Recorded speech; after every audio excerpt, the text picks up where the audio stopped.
ज़ीना फ़ी अम्वालिहिम हक़्क़ मालूम महरूम। सामीन ग्रामी, जैसा कि आप जानते हैं कि ये 10 मजालिस मंसूबे मखसूस हैं सुल्तान आलमीन के नाम नामी से। शायद इन नौजवानों ने यही सोचा होगा कि अगियार तो अपने मकाम पर अक्सर मोमिनीन भी सरकार का तारुफ इससे ज़्यादा नहीं रखते कि आप सरकार हसन अस्करी के फर्जंद हैं, हमारे ज़माने के इमाम हैं और गायब हैं। जब खुदा चाहेगा तो आ जाएंगे। कोशिश मेरी है कि इस नर मजालिस में हर उस शख्स को जिसका आईना दिल मंजली है नूर विलायत के साथ, उसे इमाम ज़माना के मुतालिक इस कदर मवाद ज़रूर मुंतकिल कर दिया जाए कि अगर पर्दे पर्दे में भी इमाम आ जाए तो मोमिन पहचान ले।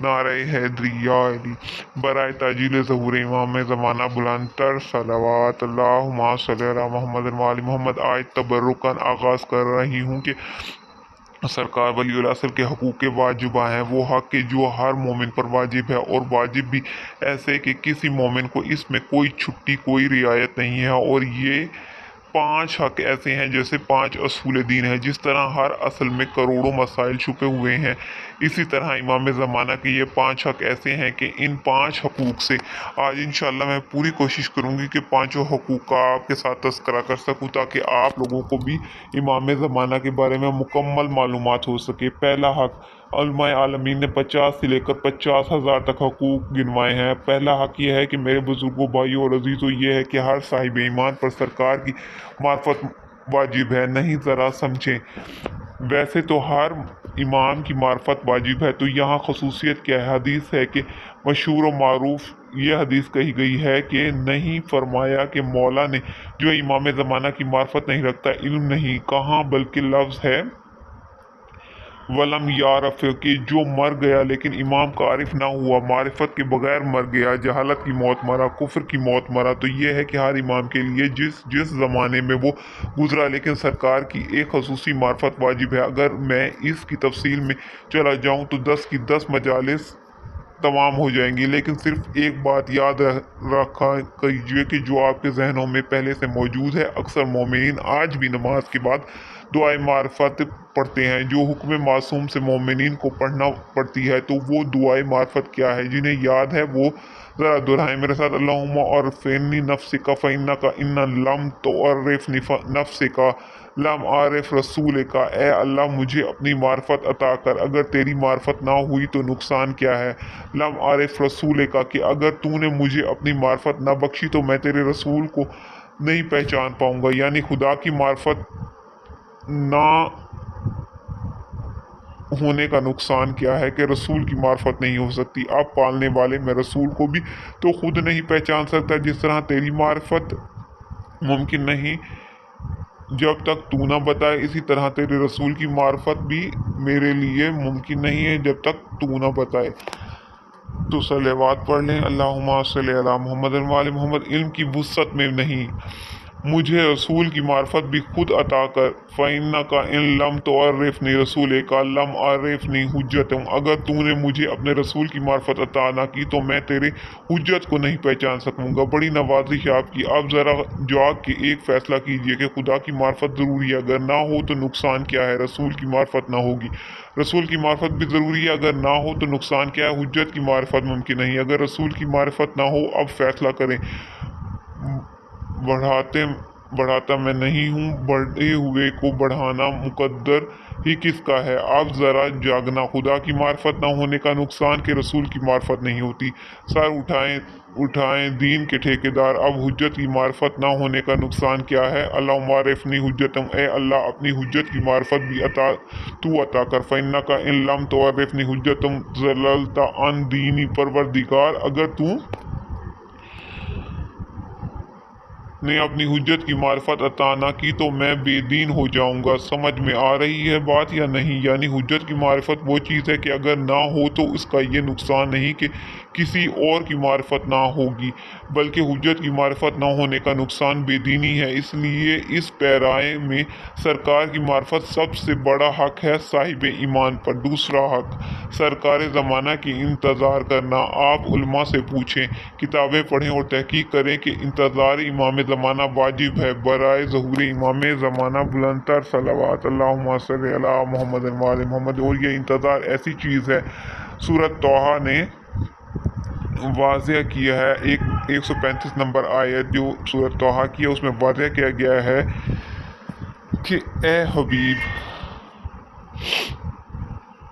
میرے چینل کو سبسکرائب کریں، ویڈیو کو لائک کریں، شیئر اتنا زیادہ کریں کہ تمام لوگ جو کہ چاہتے ہیں کہ ان تک نالج پہنچے ان تک ضرور پہنچ جائے۔ میری محنت جو ہے وہ بہت زیادہ ہوتی ہے، میں مختلف بکس کی کلیکشن اکٹھی کر کے آپ تک یہ تمام نالج پہنچاتی ہوں۔ آپ اپنی پیاری زبان سے کہہ دیجئے، اے حبیب آپ اپنی پیاری زبان سے کہہ دیجئے کہ ہر شخص انتظار میں ہے، تم بھی انتظار کو۔ میں نے روایت نہیں پڑھی، آیت ہے، شک ہو تو اب بھی قرآن منبر پر لے آئیں اور خود ہی دیکھ لیں، سب کے سب ہر شخص انتظار میں ہے، فطریں بسو تم بھی انتظار کرو، یعنی منتظر کو ابھی 250 سال دیر ہے اور انتظار پہلے ہو رہا ہے۔ اس کے بعد سورۃ یونس میں ارشاد ہوتا ہے 102 یا 6 نمبر آیت ہے، اے رسول صرف مومنین پر واجب نہیں، کہو تم بھی انتظار کرو اور میں بھی تمہارے ساتھ انتظار کرنے والوں میں شامل ہوں، بلکہ میرے بزرگوں، بھائیوں اور عزیزوں، یہ انتظار صرف مومنین کو نہیں، صرف رسول کو نہیں، بلکہ یہ انتظار تو توحید کو بھی ہے۔ خدا اپنے آپ کو بھی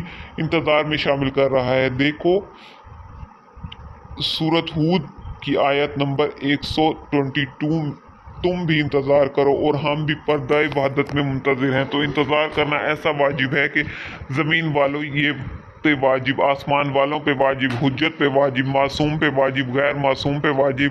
لیکن کمال کیا ہے، حضرت امام موسیٰ کاظم علیہ السلام سے پوچھا ابو جادر صحابی نے، مولا انتظار انتظار انتظار، اور ایک ایسے شخص کی انتظار جو ابھی دنیا میں آیا ہی نہیں، اس کے منتظر ہیں ہم، بھلا بھی ہوگا اس کا یا خالی خود ہی انتظار کرتے رہیں۔ من کانا منتظر عہد الامر، جو شخص بھی ہمارے قائم کے انتظار کرتے کرتے مر گیا، یہ نہ سمجھے کہ بستر پر مرا، بلکہ وہ سمجھے امام کے خیمے میں مرا۔ نعرہ حیدری یا علی۔ واجب انتظار کرنا ہے، انتظار کرتے کرتے جہاں وہ مرے تو اپنے آپ کو ایسے سمجھے کہ امام کے حضور میں، امام کے پاس ہے، امام کی شہود میں ہے، امام کی موجودگی میں مرا، امام کی معرفت میں مرا، تو انتظار واجب۔ اور اگر آپ کو برا نہ لگے تو انتظار نہ کرنے کا جرم بھی بتا دوں۔ جی ہاں، معصوم فرماتے ہیں کہ جس شخص کو 1 ماہ گزر گیا اور اس نے انتظار نہ کیا ہو امام زمانہ کا، تو ایمان پر نظر ثانی کرتے ہوئے توبہ کرے۔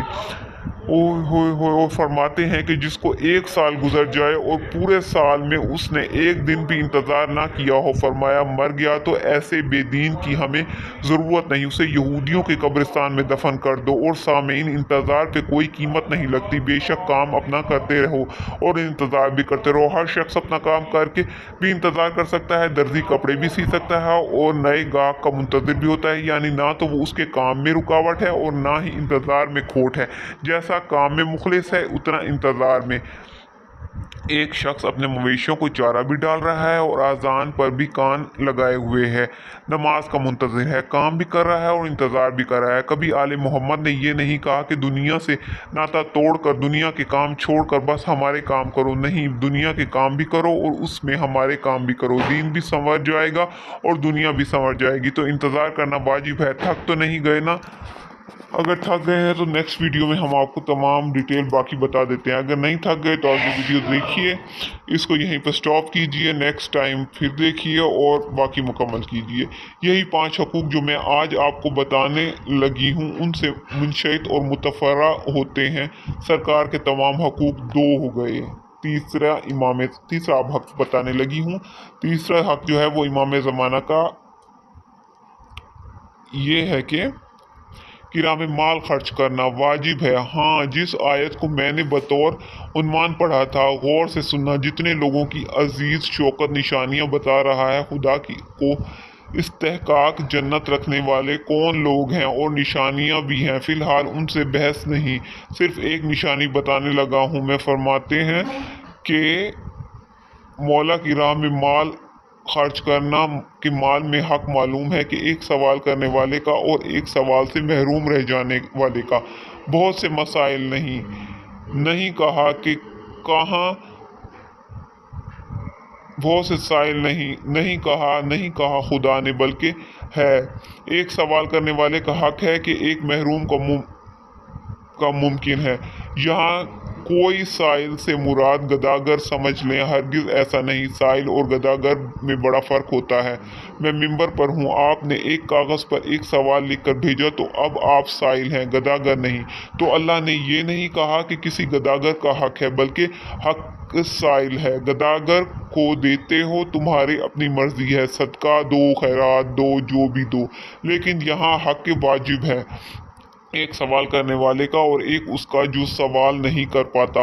मैं सारी रात लगा रहा हूँ, क्या बता सकता हूँ कि कुरान क्या कहता है। तफसीर साफी से लेकर तफसीर अस्करी तक मजहब अहले बैत की कोई भी तफसीर उठाकर देख लो, इस आयत की तफसीर में कुरान के वारिस यही फरमाते हैं हुए नजर आएंगे।